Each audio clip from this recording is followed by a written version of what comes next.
The following is a community affairs presentation from the Ulster County Health Department. This is the Healthy Ulster Radio Show, a weekly presentation exploring community health and sustainability with guests representing a broad spectrum of community partners working to make Ulster County the healthiest in New York State. This program is sponsored by the Health Alliance of the Hudson Valley in Kingston, a member of the WMC Health Network. Good morning. You're listening to Healthy Ulster Radio. My name is Vincent Martello, Director of Community Health Relations for the Ulster County Department of Health. And my co-host, our Commissioner, Dr. Carol Smith, could not be here today. She'll be joining us next week. And those of you who have listened to Healthy Ulster Radio know that our mission here is, and indeed the Health Department's mission, is to really advance County Executive Mike Hines' vision of making Ulster the healthiest county in New York. On that note, we have made significant progress over the years. We started out as the 35th healthiest county in New York out of 62 and have since progressed to the 16th. But we cannot ever really just rest on our laurels because community health is a dynamic process and it constantly evolves and new challenges constantly arise. One of the things that we've come to realize is that in order to improve community health, we really have to look at the entire community because you can't just take a family or an individual out of the total context in which they lead their lives and expect them to get healthier. We really have to look at the entire environment in which they live. So we have to look at safe and affordable housing, access to healthy food, poverty, safe streets, access to transportation, access to exercise opportunities, and all of the other services that surround people. So on that note, our special guest today is someone who really has her finger on the pulse of the community, someone who I have personally known for many years and worked with over the years, a terrific woman who is really dedicated to community service and to serving others in the best way possible. Her name is Stacy Rein, and she is president of United Way of Ulster County. Welcome, Stacy. Hi, Vin. Thanks for having me. Our pleasure. Stace, you gave us a really good written overview of United Way, but rather than me just reciting that, why don't you tell us in your own words what United Way is about and what its purpose is?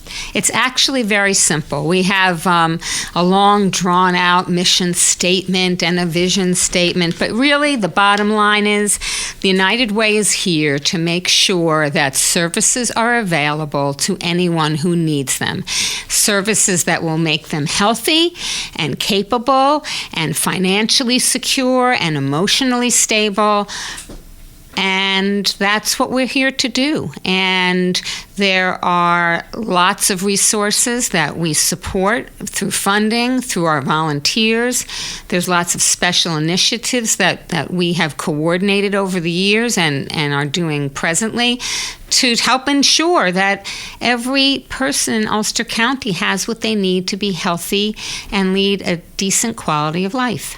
Can you give us some examples, highlight some examples of the types of organizations that United Way supports and who is served by them? So we have, at the moment, 19 organizations that we fund. I will say that times have changed. This is not your mother's United Way or your father's United Way. In the old days, United Way was a small family of agencies that were pretty much assured funding year after year. That has changed completely over the past 2 decades, and any agency that is serving the 8 areas that we focus on, which are childcare, affordable housing, emergency assistance, literacy training, mental health services, parent education, substance abuse prevention, and vocational training. Those are the 8 areas that United Way funding focuses on. Any agency in Ulster County who has been in business for a minimum of 2 years and is a certified it's called a 501c3 by the IRS, can apply for United Way funding. So we currently have 19 agencies, but that does change. We have last year, in the last few years, we've welcomed the Center for Creative Education, who does fabulous after-school and Really summer great programming. Talk about healthy kids. He keeps them moving. They could run circles around all of us. They're very special. Yes. They really are.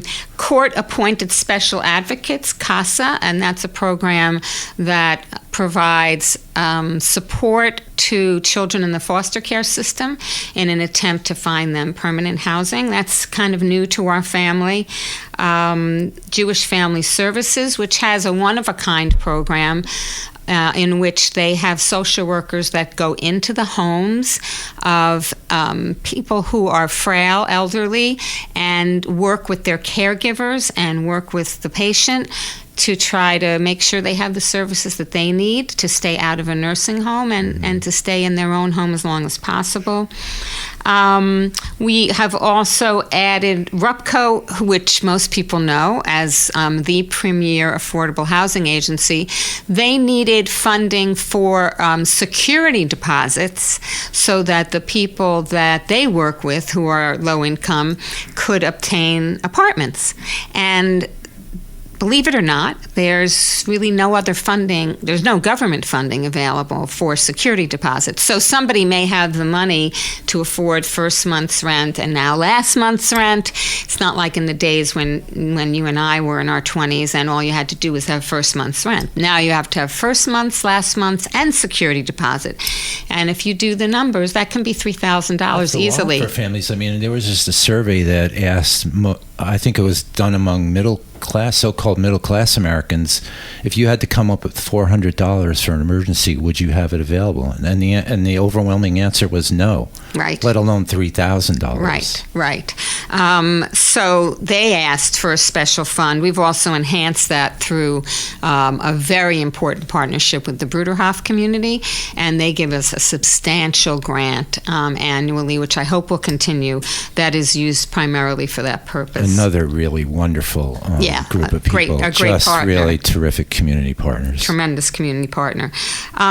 So there are actually 19 agencies, but I think more importantly, 43 different programs, because we don't fund agencies. We actually fund programs within agencies. And the reason that's important is because we have our finger on, as you said, the pulse of whether or not a program is achieving the objective of making a family or an individual healthier or lead a better quality of life. And also maybe serving a gap that exists somewhere. Well, we do that as well. I can talk about our community partnerships too. But the evaluation piece, I just think people are not aware that we are evaluating programs on a regular basis. And if they're not meeting their objectives, it's not because they're not trying.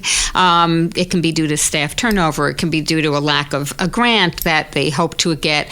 Believe me, we have the best human service community in the region, and I'm very familiar with other counties. We work and play together extremely well. I would have to agree with you. I think, where some communities may struggle with a scarcity of organizations and dedicated individuals doing great work out there, I think our challenges on the other side of that is how do we coordinate so many wonderful organizations and folks out there that are doing things all over the community. We're really truly fortunate in that way, I think. I find it a privilege to work with these folks. So in total, there are 43 programs. We have only 3 staff people. So how do you evaluate 43 programs with 3 staff people? We also play a leadership role, and we can talk a little bit about this after the break, in 10 community partnerships that are filling gaps in services. And we do that with volunteers. So volunteers, we actually train community volunteers to review requests for funding, what a good program looks like, what a good evaluation plan looks like. And I can say with great confidence that I believe we are funding the very best programs in Ulster County in the areas that identified.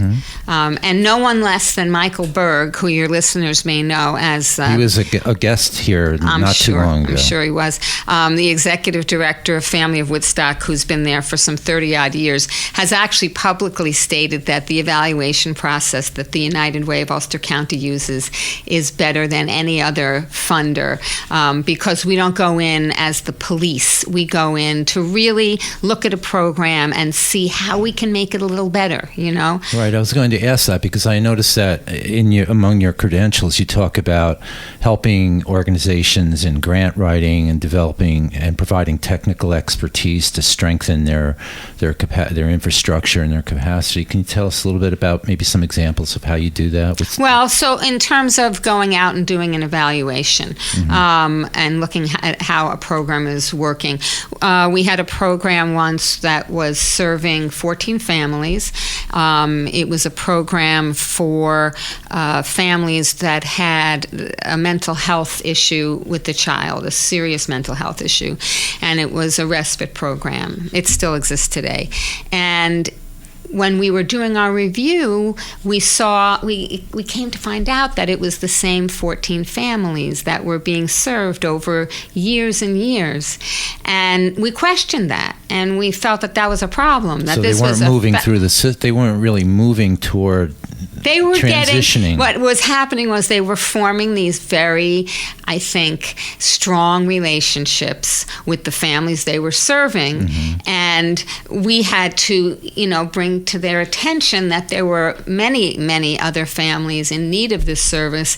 And we actually required them to come up with a standard that they thought was appropriate for how long a family could use the service. And so now that same program, which is still in existence and serves hundreds of families, you are in that program for a year, and then you are made to wean yourself off that program and try to live as independently as you can so that more people can take advantage. So that's just a simple example of having a little bit more objectivity. Well, it's kind of almost like what consultants do, right? One of the strengths of consultants is that they get to see a lot of different similar businesses in operation and see what some of the best practices are and some of the less good ones are, and really help organizations identify how they could improve and do better.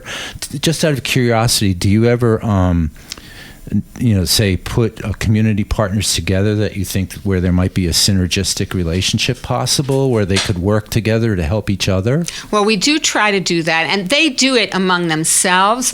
The Boys and Girls Club will work with the Center for Creative Education, or the YMCA will work in concert with the YWCA. Back to what we were saying about how people work well together. What I think maybe is more important that we do is when people want to start nonprofits, and that happens all the time. Someone has a real passion for a particular idea or for a particular service, and they come to the United Way to ask how they can become a not-for-profit, and what do they need, what hoops do they need to go through. And I have a discussion with them about where they might be able to partner with an already established not-for-profit organization. We really don't need any more not-for-profits.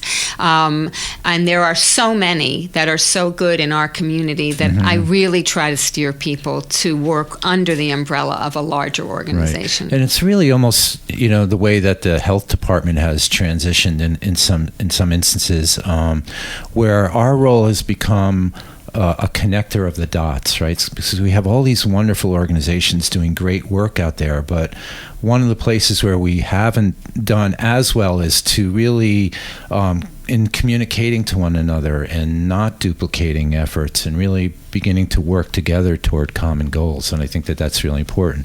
We'll pick up on this and some other, and the community partner topic right after this short break. You're listening to Healthy Ulster Radio with our special guest, Stacy Rein, President of United Way of Ulster.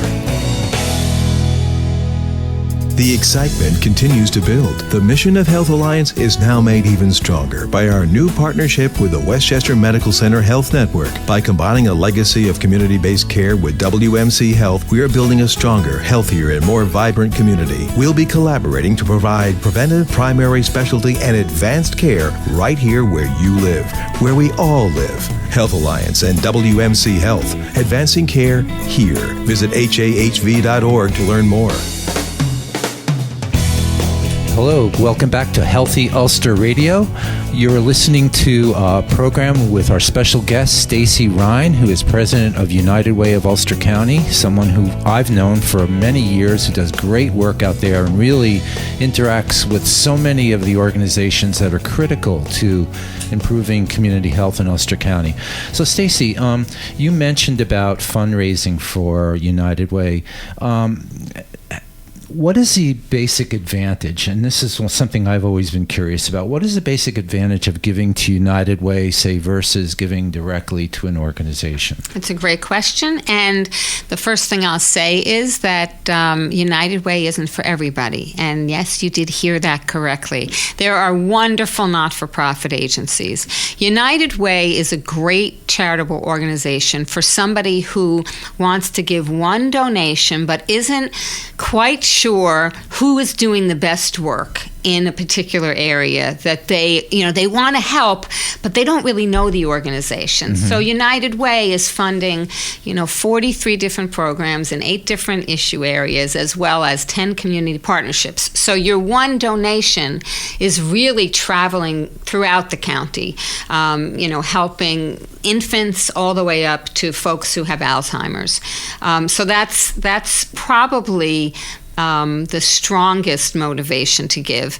And then I think the fact that we are looking at everything that we're doing very closely, so that some things change depending on what the needs in the community are. We might have a special partnership that's working, for instance, during disasters. We've been called upon to respond to not the immediate response, because that's the county's role, but 30 days out, and then recovery, which for people can last for years.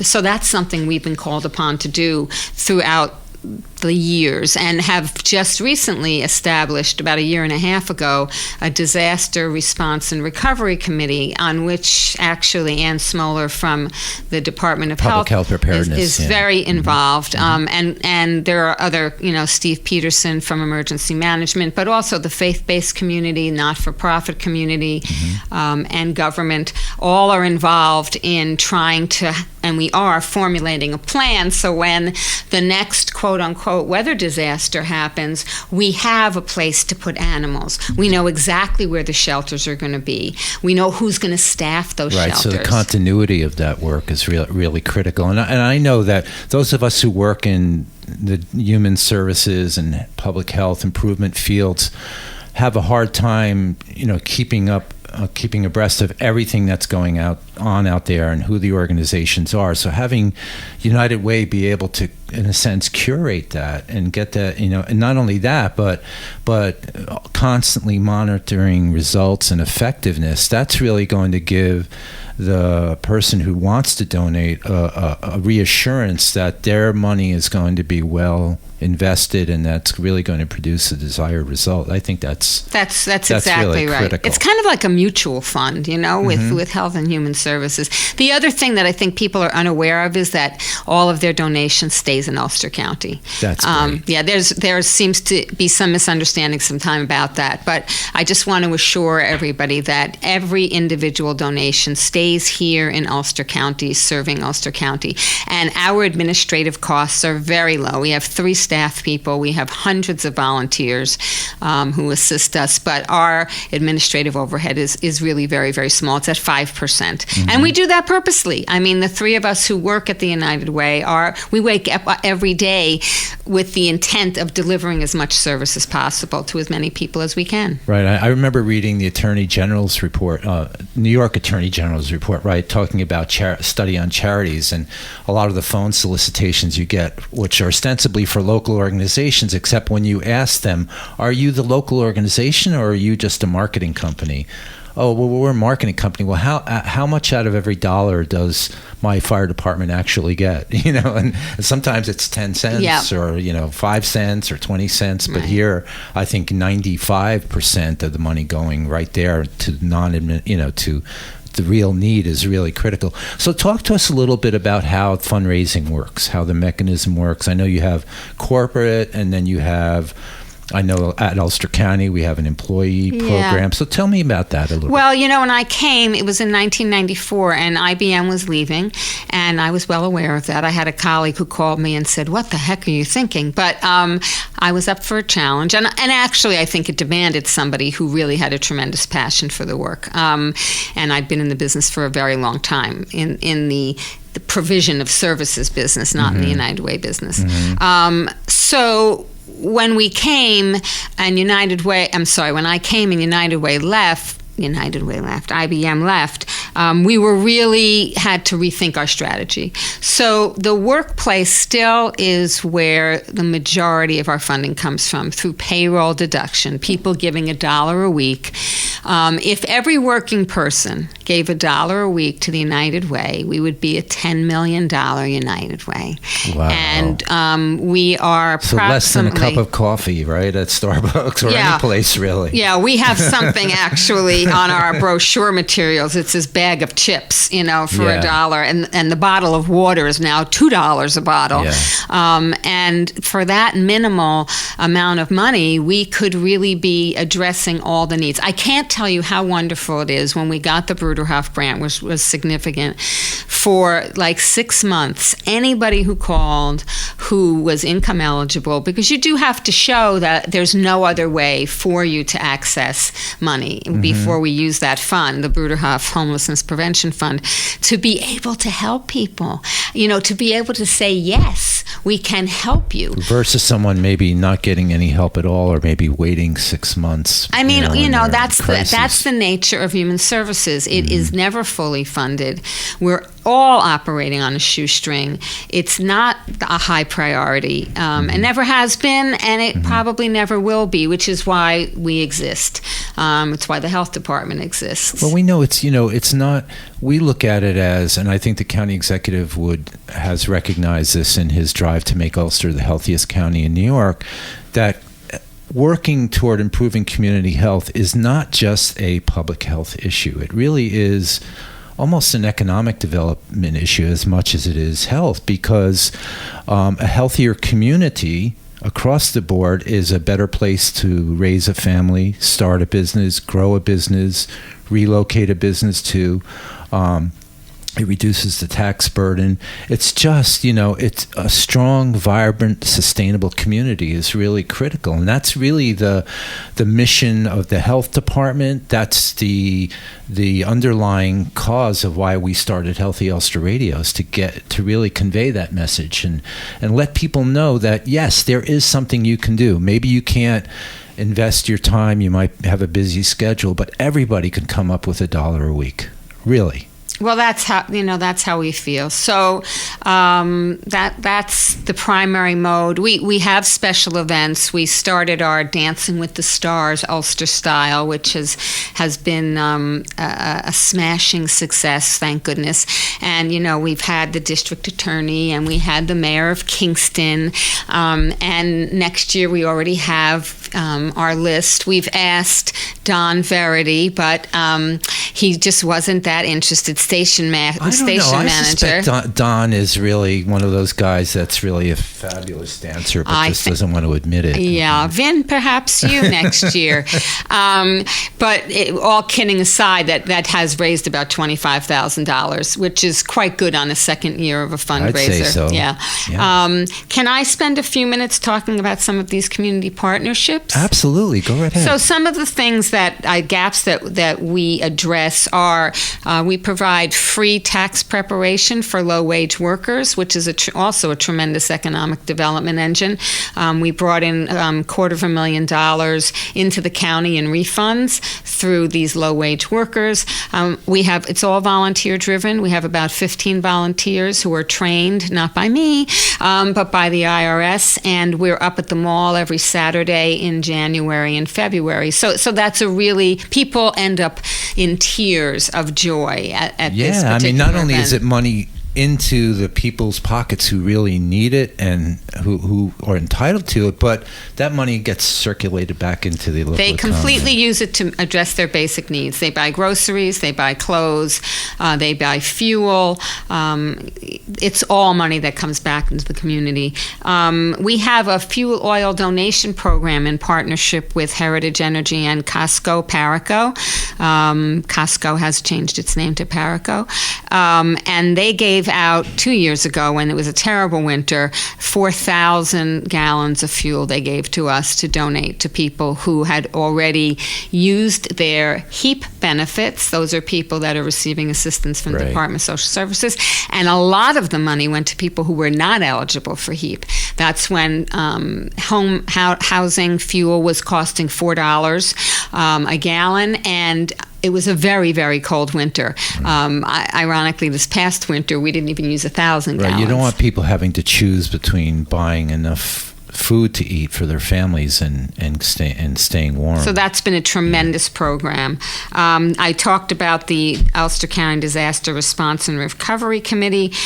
We also started a women's mentoring program, which came about through a needs assessment that we did. And a lot of women who are leaving domestic violence shelters, homeless shelters, substance abuse rehabilitation, they were finding, the providers, that the women within 6 months would be returning to the Department of Social Services again in need of help, because they didn't have any transition from the program to their actual life. And this program, it's all volunteer driven. We train women to be mentors, and we pair them up with a woman who's ready to try to achieve some goals in her life. And amazing things have happened. People have finished community college, they've gone to be nurses, they've gone on to be teachers, they've gone on to be entrepreneurs. It's pretty amazing what the connection that two people, a caring person can make with another person. So we'd really say, that's a perfect example of not a hand out, but a hand up. Yeah.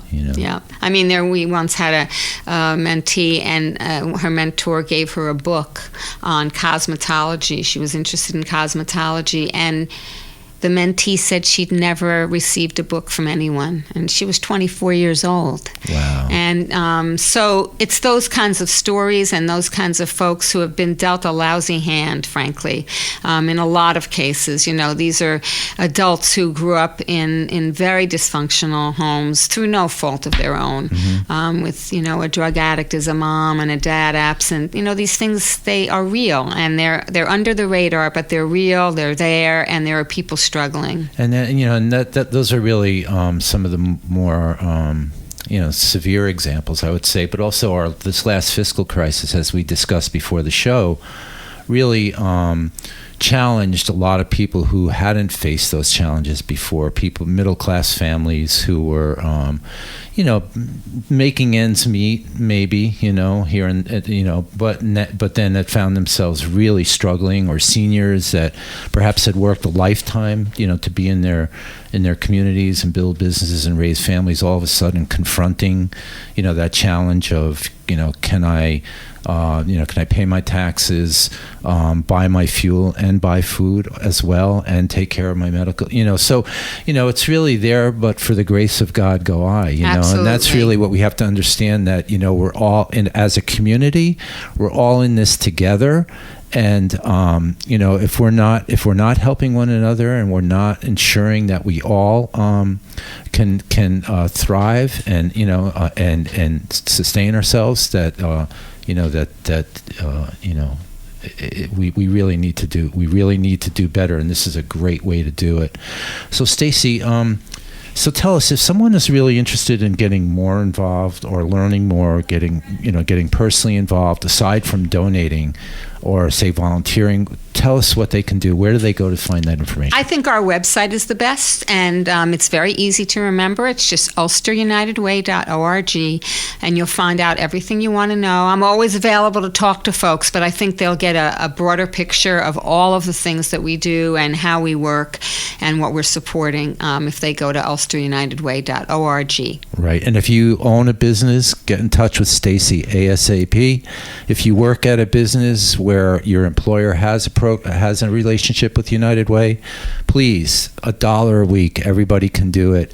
On that note, we're just about out of time. Stacy, thank you so much for all the wonderful work you do each and every day. And really for all of you out there who have contributed or recognize the importance of a strong and sustainable community. Thank you. You're listening to Healthy Ulster Radio. If you have any comments, suggestions, questions, send us an email to healthyulsterradio@gmail.com. You can find our archive shows on our county website, ulstercountyny.gov/health, Healthy Ulster Radio. And we'll see you next week at the same time. Bye-bye. You've been listening to the Healthy Ulster Radio Show, a community affairs presentation from the Ulster County Health Department, sponsored by Health Alliance of the Hudson Valley in Kingston, a member of the WMC Health Network. Thanks for listening, and be sure to join us for another edition of the Healthy Ulster Radio Show next week.